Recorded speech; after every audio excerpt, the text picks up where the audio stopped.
Students, in lesson 7.8, we are going to be comparing mixed number factors and products.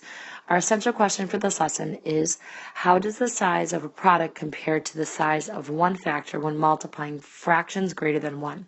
So we're going to start the real world, unlock the problem. You can make generalizations about relative size of a product when one factor is equal to 1, less than 1, or greater than 1. So one way, which we've been using throughout this chapter, is we can use a model. Jane has a recipe that calls for 1 whole and 1/4 cups of flour.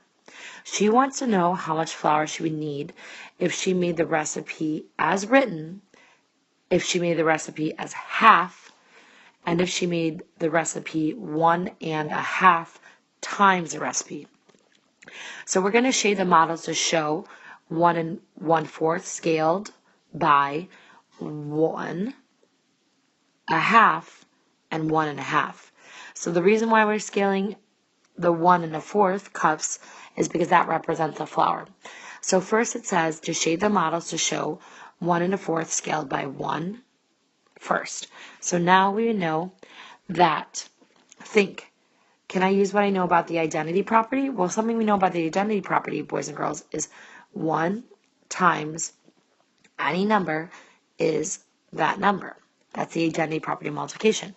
So what we would do is we would say, we would know that this represents 1 whole, and we know that each of these parts is broken up into sections of 4. So I'm going to make 4 dash sections. 1, 2, 3, 4. Sorry, mine aren't the most beautiful, but I think you get the point, boys and girls. So this would represent 1 and 1/4.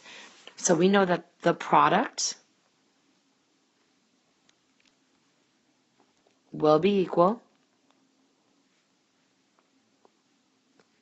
to 1 1/4. Because again, any number multiplied by itself is itself. So boys and girls, the next one is B. Think. The product will be half of what I started with. So remember, whenever you have a whole number and you multiply by a fraction, you're making it smaller than it originally was. So what we have here is we know that we have our pieces are cut up into pieces of 4. So what we would do is that we would look and we would say, well, we know we're cut into pieces of 4. So we have half, which represents our first sections, and then we have our fourths. So this would be 1/4, 2/4, 3/4, 4/4, 1/4, 2/4, 3/4, 4/4. So boys and girls, in this example, we know that we do have 1 whole. Remember, we're always scaling the second factor. So to represent 1 1/4, what we would do is we would shade in 1 whole, because remember, shading of 4/4. And then what we do is we would represent 1/4 of the fourths. Now what we do is we would make sure to see that because we cut our fourths in half, our pieces now become eighths. So if we count up our pieces, we'd see 2, 4, 6, 8, 10. We know that we have 10 pieces there. So our product is going to actually be less than what we started with, which is our 1 1/4. So we write down and say that the product is less than 1 1/4. And then we have example C. And example C is showing how we scale something by 1.5. So in example C, what we see is we have 1.5 times 1 1/4. Again, boys and girls, keep in mind that what we're scaling is the fourth part. So when we look at that, what we're saying is that we have, again, we start with what we know. We have fourth pieces. So we have 1/4, 2/4, 3/4, 4/4. 1/4, 2/4, 3/4, 4/4. So what we're saying is that we have 4/4 all of the shaded and 1/4. And that comes from this blue circled.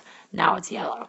And now what we're going to say is if we're going to scale that by 1 whole and a half, what we're going to do is that we're going to say, well, we know that we're going to come up with at least the answer of this 1 1/4. So we are going to cut our additional pieces up into pieces of 4. So we have 1/4, 2/4, 3/4, 4/4, 1/4, 2/4, 3/4, 4/4. So again, boys and girls, we start off with the fact that we have all of those, and what we're going to do is we're going to cut those in half. So when we cut those in half, we see that our fourths now become eighths. So again, we have our 1 whole shaded in, and then we have our 1/4 shaded in. But because we cut those in half, we see that we have a product that will be greater than both factors. And we see that our product is greater than both factors because we see that. So again, boys and girls, we see that the 1 1/4 is getting scaled by 1 whole. So that's why we come up with the 1 1/4. And then we see that the 1 1/4 is also being scaled by half. And that's why we cut our fourths in half. So for this particular example, boys and girls, the product will be greater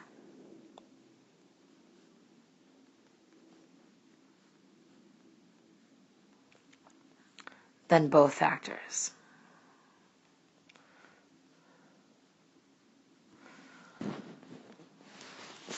Now we're going to go on to connect. You'll see that a lot of this lesson that we're doing, boys and girls, looks very similar to what we did in lesson 7.5. So it says when you can also use a diagram to show the relationship between the products when a factor is greater than 1 is multiplied or scaled or resized by a number. Another way, we can use the diagram and the number lines, which we did in lesson 7.5.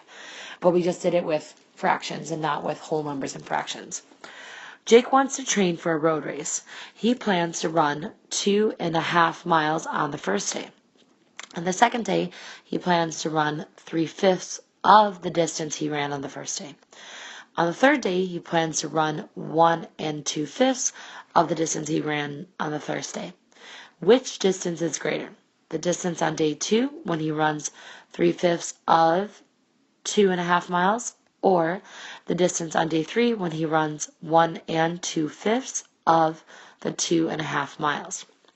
So what we're going to do is we're going to graph the point of the diagram to show the size of the product when we complete the statement with equal to, greater than, or less than. So think, locate 2.5 on the diagram and then shade the distance. Then graph a point to show 1 of 2.5. So boys and girls, we're going to see 2, and then we see this little dash in the middle is 2.5. So what we're going to do is we're going to shade from there all the way to 0 on the number line. So the product, as we can see, is, oh, I guess I should use the dash lines. We can say, I guess the product will be equal to 2.5, because we see that the answer that we see here with the graph little dash line is 2.5. Next, in B, it says think. Locate 2.5 on the diagram and shade the distance. So again, we're going to locate 2.5 on the diagram, and then we're going to shade the distance from 2.5 all the way to 0. And then it says graph the point to show 3/5 of 2.5. So when we look at this, boys and girls, what we're going to do is we're going to show 3/5 of 2.5. And if we go and we look,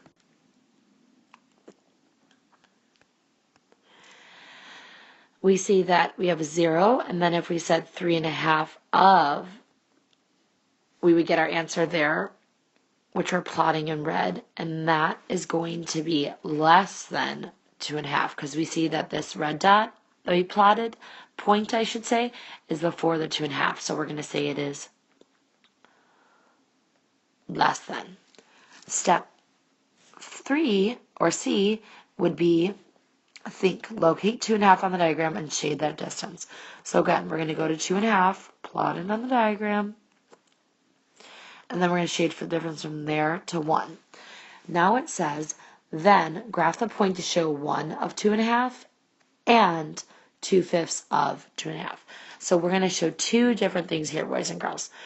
So when we start, we say, well, 1 times any number would be equal to the same number.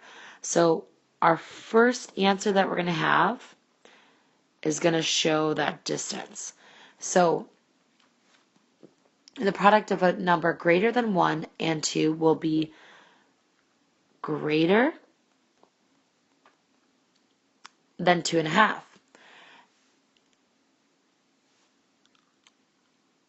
Because we have a second part to this.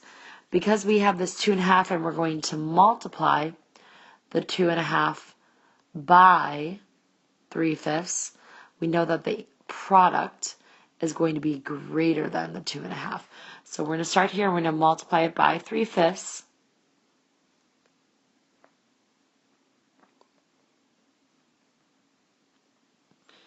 And we're going to plot a new point, and we're going to say that that point, we can see, is greater than 2.5, because 2.5 is plotted in purple, and that is plotted in blue.